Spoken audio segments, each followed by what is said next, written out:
E se eu te dissesse que, mesmo quando tudo ao seu redor grita acabou, o céu ainda pode estar preparando uma reviravolta? A vida, às vezes, se apresenta como um beco sem saída. Problemas se acumulam, o tempo parece esgotado e tudo o que resta é a sensação de que não há mais nada a ser feito. Mas e se o fim for, na verdade, o começo de um milagre? Foi exatamente em um desses momentos que uma pergunta ecoou no meio do caos. Onde está a sua confiança? Essa não é só uma pergunta retórica. Ela é um convite para olhar além do visível, para enxergar o invisível. E é aqui que a verdadeira batalha começa. Não fora, mas dentro de nós. Quando o medo domina e as evidências nos sufocam, tendemos a parar. Mas o que muda o rumo de qualquer história não é a força bruta, e sim a fé inabalável. A fé que insiste em permanecer mesmo quando tudo parece desabar. Esse vídeo vai te levar por uma jornada de fé, fidelidade e reviravoltas surpreendentes. E ao final você vai entender por que vale a pena confiar mesmo quando tudo parece perdido. Porque é justamente nesse cenário que os maiores milagres acontecem. Você já esteve nesse ponto? Já olhou para a sua realidade e pensou, eu não vejo saída? Então fique comigo até o final, porque o que você vai ouvir hoje pode mudar tudo. Talvez o que parecia ser o seu fim seja só o momento exato onde o céu decidiu começar. Na maioria das guerras espirituais, o campo de batalha não é o campo aberto, mas a nossa mente. E foi exatamente isso que aconteceu com o rei Ezequias. O inimigo não chegou primeiro com armas, mas com palavras. Um enviado foi até ele com uma missão, abalar sua confiança. Esse enviado, chamado Rabsaque, não trouxe apenas ameaças, ele trouxe dúvidas.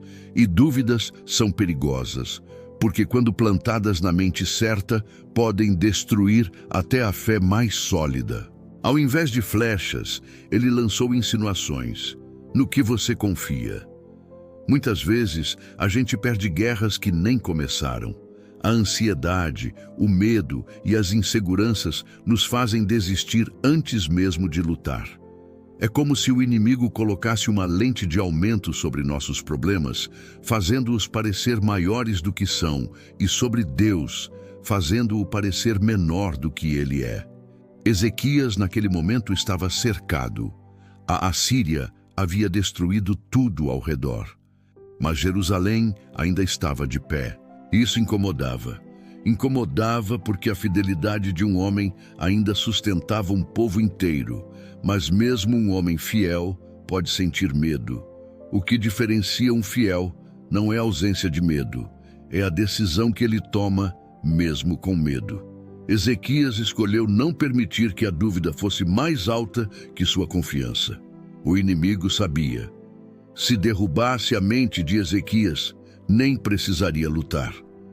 Mas o que ele não esperava era que, em vez de desespero, Ezequias fosse procurar direção. Não em estratégias humanas, mas na presença de Deus. Você já se perguntou por que coisas ruins acontecem com pessoas boas? Essa é uma das maiores tensões da vida espiritual. Ezequias era um homem que agradava a Deus, restaurou o templo, destruiu ídolos, liderou seu povo em fidelidade e, mesmo assim, enfrentou um dos piores cercos da história de Jerusalém. Ser fiel a Deus não é um seguro contra problemas. Às vezes, parece até o contrário. Quanto mais fiel você é, maiores são os desafios. E é aqui que muitos desanimam, porque confundem fidelidade com facilidade. Mas Deus nunca prometeu que seria fácil. Ele prometeu que estaria presente. A fidelidade de Ezequias não o impediu de enfrentar a Assíria, mas ela o capacitou a suportar o cerco. Enquanto outros reis se desesperaram e se renderam, ele permaneceu firme, porque sua confiança não estava nas muralhas, mas em algo ou alguém muito maior. Muitos ao redor já haviam caído. Todas as cidades em volta haviam sido destruídas. E ainda assim, Jerusalém permanecia. Era como se Deus estivesse dizendo: aqui ainda não. A fidelidade de Ezequias não era só uma atitude, era uma posição espiritual que desafiava o inferno. No momento em que tudo parecia desabar, Ezequias mostrou que ser fiel não é um escudo contra a dor, é uma bússola que te mantém de pé em meio ao caos. Ele sabia em quem havia crido, e essa fidelidade seria mais uma vez testada. Mas também seria através dela que o impossível se revelaria. A Assíria era o maior poder militar da época. Jerusalém, uma cidade pequena com recursos limitados. Humanamente falando, não havia chance alguma. Ezequias estava prestes a ver sua cidade e sua história esmagadas pela força de um inimigo imbatível. Mas essa história não seria comum. Enquanto todas as outras cidades foram subjugadas, Jerusalém resistia. E isso não fazia sentido. Qual era o segredo? Um homem fiel, uma cidade que se recusava a cair, uma confiança que não se quebrava. Toda lógica militar indicava derrota. Todos os conselheiros, estatísticas e evidências apontavam o fim. Mas Deus não opera pela lógica humana. E esse é o ponto onde o sobrenatural começa a agir, quando a fé se recusa a ceder. Enquanto os exércitos inimigos marchavam, a cidade se mantinha firme. O povo via o cerco apertar, mas não via o rei recuar. Ezequias não buscou aliança com outros reinos, não tentou um plano mirabolante. Ele sabia, sua força não vinha da terra, mas do céu. A cidade não caiu porque o homem à frente dela não caiu espiritualmente. Quando tudo dizia já era, a fé dizia espera. E foi nesse espaço, entre o fim esperado e o agir divino, que Deus se manifestou. Jerusalém não era forte o suficiente, mas a confiança de Ezequias era. E isso foi o suficiente para atrair a atenção do céu. Quando todas as alternativas se esgotaram, Ezequias fez algo que muitos não fariam. Foi até o templo e se ajoelhou. Ele não convocou generais, não fez discursos, não montou estratégias, ele orou. E foi essa postura que virou a chave de toda a história. A carta do inimigo estava em suas mãos. Era a sentença de morte do seu povo. Mas ao invés de se desesperar, ele colocou a carta diante de Deus e clamou com sinceridade, com temor, com total dependência. Ali, naquele gesto aparentemente simples, havia mais poder do que em qualquer exército. Porque quem ora reconhece que a guerra não é só natural, é espiritual. E Ezequias sabia que seu inimigo era grande, mas seu Deus era maior. Esse tipo de fé incomoda o inferno, porque ela não depende de provas, não espera condições ideais e não precisa de aprovação humana. Ela apenas se prostra e confia. Ezequias não apenas orou, ele se humilhou. Ele reconheceu suas limitações, buscou arrependimento e convocou seu povo para fazer o mesmo. Porque às vezes a chave da vitória não está em lutar mais, mas em depender mais. E foi ali, de joelhos, que Deus começou a escrever o milagre mais improvável daquela geração. Depois de orar, Ezequias recebe uma segunda ameaça, uma nova carta, ainda mais desesperadora. Era como se o inimigo dissesse: você acha que orar vai mudar alguma coisa? O objetivo era um só: destruir sua fé pela insistência no medo. Mas Ezequias tinha aprendido onde estava a sua força. E novamente ele correu para o templo. Dessa vez, ele não só orou, ele buscou um homem cheio de Deus, o profeta Isaías. E isso muda tudo. Porque quando fé e direção espiritual se encontram, milagres acontecem. Ezequias não buscou conselhos humanos. Ele queria ouvir a voz de Deus. Isaías, cheio do Espírito Santo, não hesitou. Trouxe uma resposta clara e ousada. Nenhuma flecha será lançada contra Jerusalém. Não era talvez, era uma sentença divina. Deus não só estava ouvindo, ele já estava agindo. Imagine o impacto dessas palavras. Nenhuma flecha, não haveria guerra, nem luta. O inimigo seria vencido antes mesmo do confronto começar. Isso não é comum, isso não é lógico, mas é exatamente assim que Deus opera com quem confia. Enquanto o inimigo se preparava para atacar, o céu já estava se movimentando e a palavra profética liberada não voltaria vazia. A confiança de Ezequias estava sendo recompensada. Às vezes, o milagre não está em lutar melhor, está em ouvir melhor. E foi ouvindo a voz de Deus, por meio de um profeta, que Ezequias viu sua história virar do avesso. A Bíblia diz que naquela noite um anjo do Senhor desceu no acampamento do exército da Síria.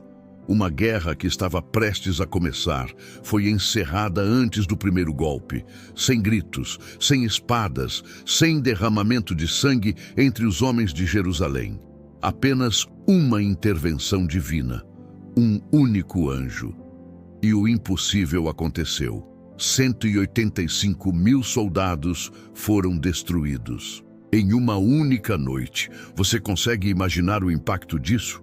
Um povo cercado, prestes a ser dizimado, acorda e percebe que o milagre aconteceu enquanto dormia.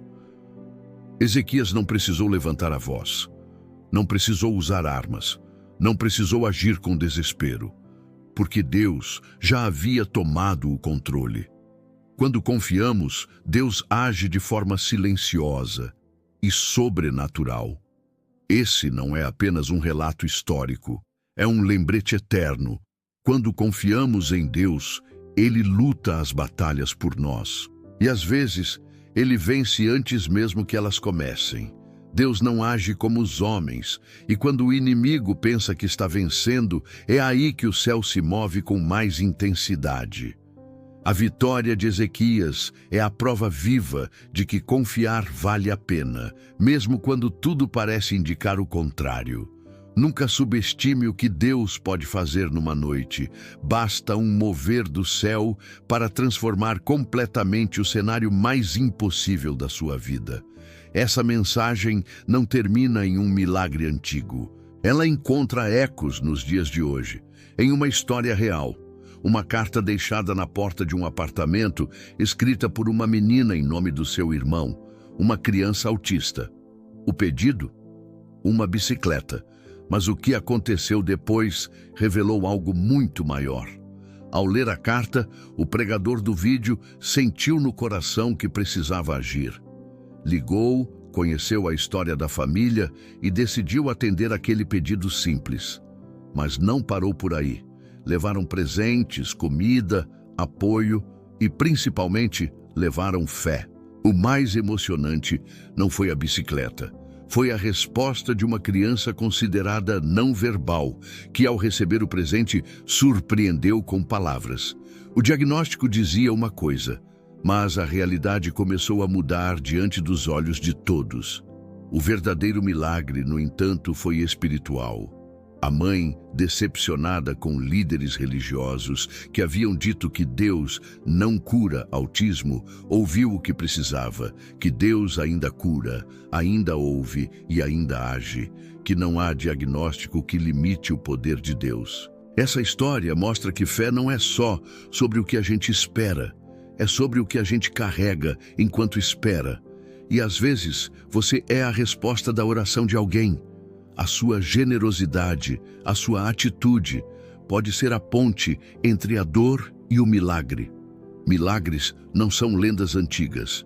Eles acontecem todos os dias, às vezes em hospitais, às vezes nas ruas, às vezes em lares simples, mas sempre onde há alguém que confia. Há guerras que se vencem com gritos, outras com estratégia. Mas existem batalhas em que o silêncio se torna a arma mais poderosa. Porque é no silêncio que mostramos confiança absoluta. É no silêncio que entregamos a batalha totalmente nas mãos de Deus. Ezequias não contra-atacou com insultos ou desespero. Ele não revidou com violência ou ressentimento. Ele simplesmente confiou. E nesse silêncio, Deus falou mais alto do que qualquer palavra humana poderia dizer. Às vezes, o mundo quer nos provocar, nos tirar do foco, nos empurrar para a resposta impulsiva.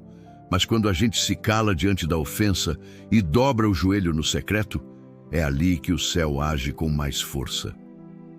O silêncio não é covardia, é uma declaração espiritual. É como se disséssemos: eu poderia agir, mas prefiro que Deus haja por mim. E quando Deus entra na história, o resultado sempre é maior do que poderíamos imaginar. Essa é uma lição poderosa para a vida. Em vez de responder com raiva, responda com oração. Em vez de se justificar para o mundo, se renda diante de Deus. E quando for a hora certa, Ele mesmo se levantará em seu favor. O silêncio de um fiel vale mais do que 1000 discursos de incredulidade. Porque Deus vê, ouve e age. E quando Ele age, ninguém pode impedir. Depois de tudo o que aconteceu, uma verdade ficou clara. Para aqueles que confiam no Senhor, há sempre uma renovação. Não importa quanto tempo demorou. Não importa quantas vozes disseram, não vai dar. Deus sempre honra a fé persistente. Isaías capítulo 40, verso 31. Diz que os que esperam no Senhor renovam suas forças, sobem com asas como águias, correm e não se cansam, caminham e não desfalecem. Essa não é uma metáfora bonita. É uma promessa viva para todos os cansados. Se você chegou até aqui exausto, desanimado, com o coração esmagado por esperas longas e diagnósticos cruéis, essa palavra é para você. Deus vê seu esforço. Ele escuta até os seus silêncios. E Ele é especialista em renovar o que está por um fio. Não se trata de negar a dor, se trata de confiar mesmo com ela. Porque enquanto você caminha pela fé, o céu prepara o renovo. E quando Ele vem, é como vento novo em velas rasgadas, te coloca de volta no rumo com força dobrada. Você não está sozinho. O mesmo Deus que protegeu Jerusalém, que curou através de um gesto de compaixão, que transformou a dor em testemunho, é o mesmo que hoje olha para você. E a promessa se mantém firme. Se você confiar, Ele vai renovar suas forças e você vai voar, ainda mais alto do que imaginava.